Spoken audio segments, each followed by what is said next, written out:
तो वापस जो है वो अपनी वाइफ को मैंने वहीं छोड़ा ईसा नगरी में। और मैंने उनको कहा कि मैं उकाड़ा जाऊंगा अपने घर और वहाँ से अपने सारे डॉक्यूमेंट्स लेके तो मैं जो है वो कराची के लिए रवाना हो जाऊंगा। आप एक हफ़्ता मेरा इंतज़ार कीजिए, अगर तो मैं वहाँ सेटल हो गया तो आपको भी बुला लेंगे। तो एक हफ़्ता मैं नहीं आया तो समझ लेना मैं वहाँ सेटल हो गया हूँ, तो आप आ जाना।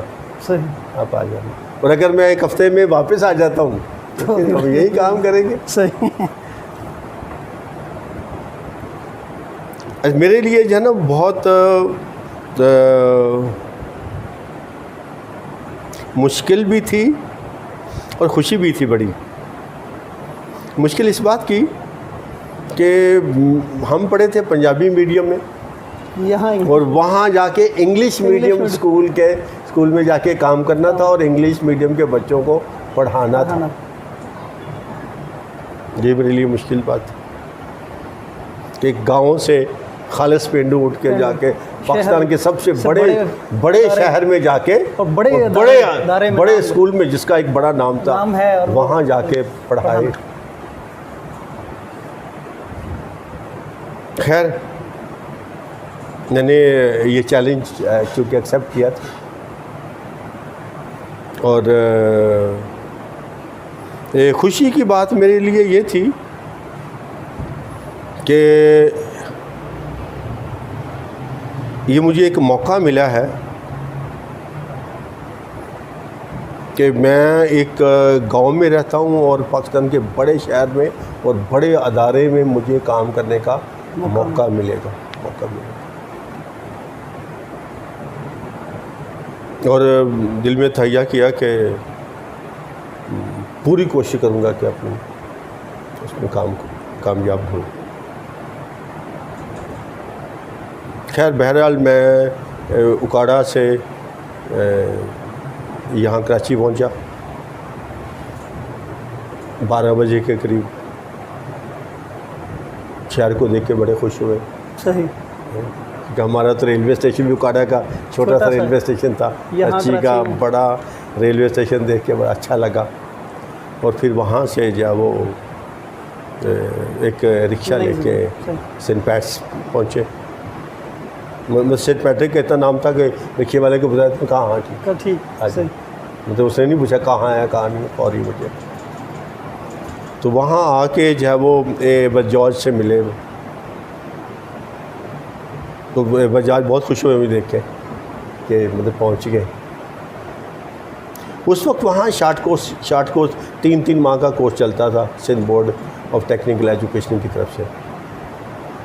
तो उन्होंने मुझे आजमाइशी तौर पर, अभी मैं आए हुए 2 घंटे हुए थे, तो उन्होंने कहा फ्रेश हो जाए और उसके बाद 2 बजे आपकी एक क्लास है। अच्छा सही, मैंने कहा ठीक है।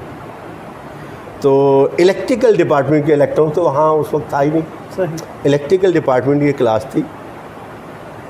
तो मुझे वो इलेक्ट्रिकल डिपार्टमेंट के जो हेड थे उनके पास ले गए कि ये इकबाल साहब हैं, उकाड़ा से आए हैं, यहीं जॉब करेंगे, तो आप इनको कोई टॉपिक दे दें, ये आज क्लास लेंगे। तो बस आज ये कह के तो ये चले गए। तो उन्होंने मुझे पूछा कि आप कौन सा टॉपिक पढ़ा सकते हैं।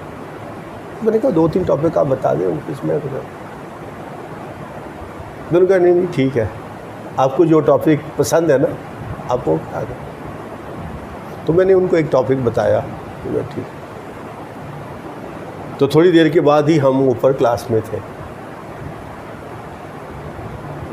एक क्लास में वो इंट्रोडक्शन दिया गया मेरा कि नए टीचर आए हैं,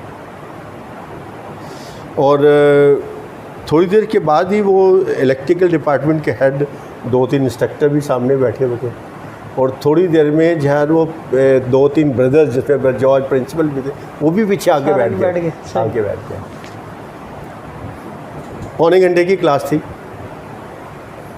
मैंने 50 मिनट वो क्लास पढ़ाई और 50 मिनट के बाद जो है वो उसके बाद क्लास में आ गया, क्योंकि यहाँ कैटेकिस्ट बतौर काम करते हुए हम वहीं खुशपुर में एक स्कूल था, वहाँ पढ़ाने भी जाते थे, तो थोड़ा सा एक्सपीरियंस था पढ़ाने का। सही। और फिर उसके बाद जब वो और उसके बाद जब क्लास ओवर हुई और क्लास से मैं जो है ना बाहर आ गया, स्टूडेंट अपनी क्लास में चले गए दूसरी किसी और क्लास में, तो बस जॉय ने आके मुझसे ना हाथ मिलाया बड़े गर्मजोशी से, तो उसने आका मोस्ट वेलकम। उस वक्त सीधा मुझे ऑफिस में लेके गए, अपॉइंटमेंट लेटर उन्होंने पहले तैयार किया हुआ था, और मुझे अपॉइंटमेंट लेटर जब वो दिया गया एज ए इंस्ट्रक्टर।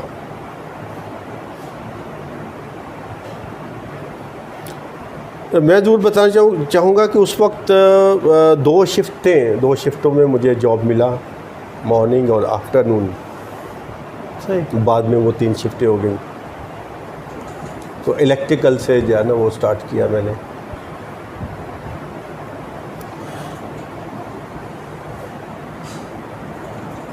अपॉइंटमेंट के बाद ज़रूर बताना चाहूँगा कि उस वक्त जब वो दोनों शिफ्टों की 680 रुपये तनख्वाह मुकर्रर हुई मेरी, जो शायद मेरे लिहाज से तो ठीक ही थी, बहुत मुनासिब थी, लेकिन वहाँ के माहौल में बहुत कम थी, क्योंकि जो वहाँ स्टोर कीपर भी थे जो टेक्निकल फील्ड में सबसे छोटा होता है, उनकी भी 1500 तनख्वाह थी, और मेरी 2 शिफ्टों की थी। और बाद में जो है ना वो जब उन स्टाफ से मिले उन्होंने बताया कि अच्छा स्टोर कीपर, आप इंस्ट्रक्टर हैं? अच्छा। तो मैं तो स्टोर कीपर हूँ, मैंने आपके अंडर काम कर दूँगा, तो मुझे 1500 मिलते, पैसे की बात। खैर इस दौरान जो है ना वो एक हफ्ते के बाद जो है ना मैं क्लास ले रहा था, तो बस जॉय ने आके जो है ना मुझे कहा आपके लिए खुशखबरी है। सही। एक हफ्ते में क्या खुशखबरी हो सकती है? तो मैंने मुस्कुरा के पूछा क्या हुआ, तो उन्होंने कहा आपकी वाइफ आ गई है। अच्छा। आपकी वाइफ पहुंच गई है। तो खैर हमने दोपहर का लंच यार बदा उसमें किया। उसके बाद जो है ना वो मेरा एक छोटा भाई, मेरी वाइफ का छोटा भाई अलेक्सिस थॉमस, वो रेफ्रिजरेशन में इंस्ट्रक्टर थे, टीचर थे।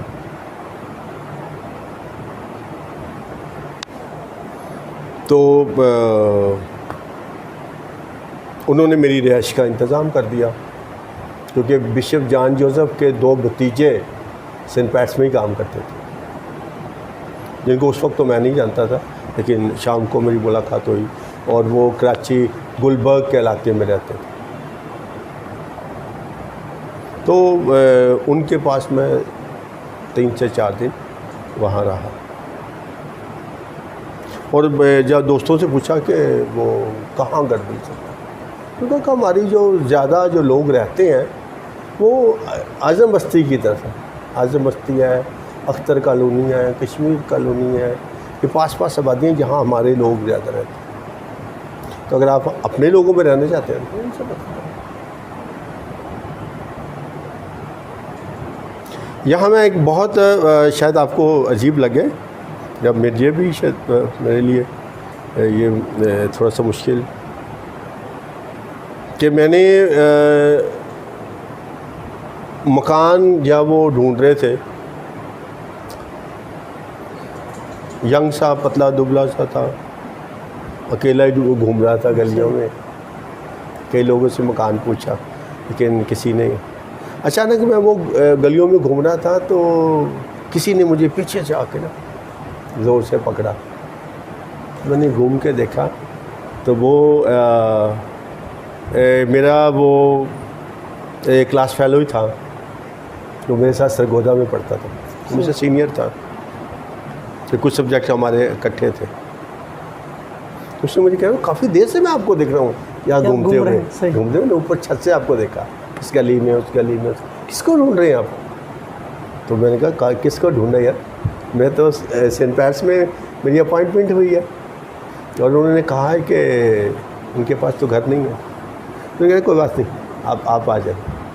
तो हम घर गए, उसकी वाइफ से मिले तो उन्होंने बताया ये दोस्त है हमारे सरगोदा में, हम इकट्ठे पट्टे। उनका फ़िक्र न करें, आप अभी खाना वाना खा के ना सो जाए, शाम को चलेंगे, मकान का इंतज़ाम हो जाएगा। तो जिस मालिक मकान के घर में वो खुद रहते थे, हम उन्हीं के पास ये एक कराची प्रेस है, वहीं वो जॉब करते हैं, लेकिन आज़म बस्ती में और अख्तर कॉलोनी में उनके 3-4 घर थे। तो वहाँ जाके उनसे मुलाकात हुई। उन्होंने बताया मेरे दोस्त हैं, उकाड़ा से आए हैं, सेंट पैट्स में काम शुरू किया, हमें मकान चाहिए। मैंने कहा कोई बात नहीं, वो उसको अच्छी तरह जानते थे और अच्छा लड़का था, उनको मेरे ख्याल बिल्कुल टाइम से किराया वराया भी देता था, इसलिए उन्होंने कहा कि ठीक है आप लेके आए तो ज़रूर मकान करें।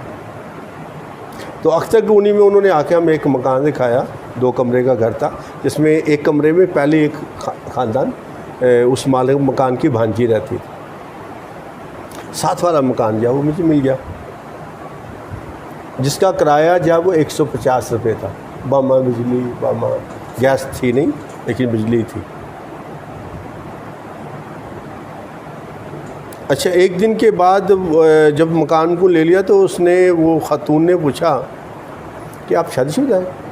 हाँ शादीशुदा। उनके अभी जब आप दोबारा आए ना तो अपनी वाइफ को साथ लेके आइए। ठीक। तो मैंने ये सोचा कि क्यों ना वाइफ के आने से पहले कुछ सामान वहाँ रखा जाए, कोई चूल्हा वगैरह, ये वो सारी कुछ चीज़ें स्टार्ट की जाए। तो छुट्टी जो है वो 2 शिफ्टों से 3 शिफ्ट हो गई थी, तो 8 बजे छुट्टी होती थी। 8 बजे के बाद मैं वो सामान लेके चूल्हा वूल्हा कुछ चीज़ें लेके पहुंच गया, दरवाज़ा खटखटाया तो वो ख़ातून ही बाहर निकली। तो वो तो मुझे देख के अकेले को तो उम्मीद पड़ गई मुझे।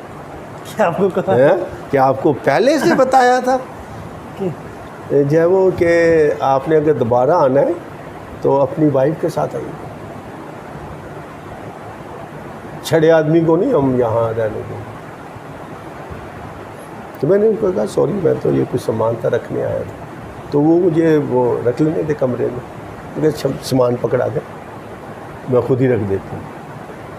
सामान ले लिया, मुझे वहीं से रुखसत वापस कर दिया। खैर 1 हफ्ते के बाद मेरी वाइफ आई जब, तो मैंने उनको ये पहले से स्टोरी बताई थी कि ये मेरे साथ हुआ है। तो दोबारा हम जब वो मैं इनके साथ गया उसी मकान में, तो मैंने इनको ना थोड़ा सा पीछे करा के कब थोड़ा सा पीछे ही रहे, वैसे भी 8 बजे अंधेरा हो जाता था। तो जब दरवाज़ा खटखटाया तो इत्तेफाक से वो खातून का खामन तो नहीं निकला, वही निकली। तो वो फिर वो राशन पानी लेके चढ़ गई। ये तुझे बताया था कि अकेले नहीं आना इधर, सही फिर आ गया तू। सही। मैंने फिर अपनी वाइफ को बुलाया कि आ जाए। तो एकदम जब उन्होंने देखा कि हाँ इनके साथ तो लेडीज़ भी है, तो उन्होंने जल्दी जल्दी से दरवाज़ा खोला, कमरा भी खोला, हमारे लिए चारपाई बिछाई, पानी वानी दिया। तो मैंने कहा था कि देखो आपकी वजह से कितनी दरवाज़ा अंदर नहीं आने दे रही थी। तो उसने कहा कि कल का खाना भी आप नहीं पकाएंगे, हम ही आपको खिलाएं। इस तरह से मतलब कराची में आके ज़िंदगी का आगाज़। मेरे 4 बच्चे हैं, तो 2 बेटे हैं और 2 बेटियाँ। जैसे ही हमारा पहला बेटा गोरे नायाब उसका नाम है, अभी वो सेंट पैट्स में ही पढ़ा रहे हैं। हमने अपनी ज़िंदगी का जो मकसद बना लिया दोनों ने कि बच्चों को और कुछ दें ना दें, तालीम अच्छी, लेकिन तालीम जो है वो हर मुमकिन हद तक उनको देंगे। आज मेरे 4 बच्चे मास्टर डिग्री को पीछे छोड़ गए और मास्टर डिग्री से आगे चला गए। मेरा बड़ा बेटा जो है उसने एमफिल कंप्लीट कर लिया और अभी वो पीएचडी एजुकेशन में करने जा रहा है। छोटी बेटी मेरी जो है वो डॉक्टर है और इस वक्त जो है वो जनरल सर्जन है, जॉब कर रही है। उससे छोटी बेटी जो है ना वो उसने सीए भी किया हुआ है और उसके साथ साथ वो एजुकेशन में भी उसने एमएड किया और अभी एमफिल भी कर रही है। सबसे जो छोटा बेटा है उसने वो कंप्यूटर इंजीनियर है, तो उसने जो है वो भी जो वो किया और अभी सारे के सारे शादीशुदा भी है, बसरे रोज़गार भी हैं और अच्छी ज़िंदगी अपनी जो खुदा ने उनको बच्चे दी। जो ख़ास बात मैं बताना चाहता हूँ, ये सारी जो भी कामयाबी खुदावंद ने मुझे दी उसमें मेन रोल जो है वो मेरी वाइफ का है, जिन्होंने हर लम्हे ज़िंदगी के हर लम्हे में मेरा साथ दिया और उनके साथ से मैं यहाँ तक पहुँच पाया। मुझे आज स्कूल में काम करते हुए 43 इयर्स हो गए, जबकि मेरी वाइफ ने 33 इयर्स जब वो सेंट पैट्स में जॉब किया। तो अगर मैं ये कहूँ तो वो कहते हैं कि हर आदमी की कामयाबी के पीछे किसी खातून का हाथ होता है। सही। तो मेरी ज़िंदगी में ये वाकई सच है। सही है कि मेरी वाइफ ने मेरा भरपूर तरीके से साथ दिया। आज बच्चे भी सारे पढ़े लिखे हैं। अब मैं आता हूँ एजुकेशन की तरफ। मैं तो सरगोदा से सिर्फ वोकेशनल करके निकला था और खुदावंद ने मुझे यहाँ तक पहुँचा दिया। यहाँ आके मैंने इलेक्ट्रिकल डिपार्टमेंट में Sindh board of technical education से कोर्स पास किया, फिर रेफ्रिजरेशन में जो वो एजुकेशन हासिल की, फिर सिविल इंजीनियरिंग में जो मैंने जो वो एजुकेशन हासिल की और एक वक्त वो भी था जब मैं इलेक्ट्रॉनिक्स के साथ साथ सिविल इंजीनियरिंग भी सेंट पैट्स में पढ़ा रहा था और इलेक्ट्रॉनिक्स में बच्चों की तालीम के साथ साथ अपनी तालीम भी जारी रखी।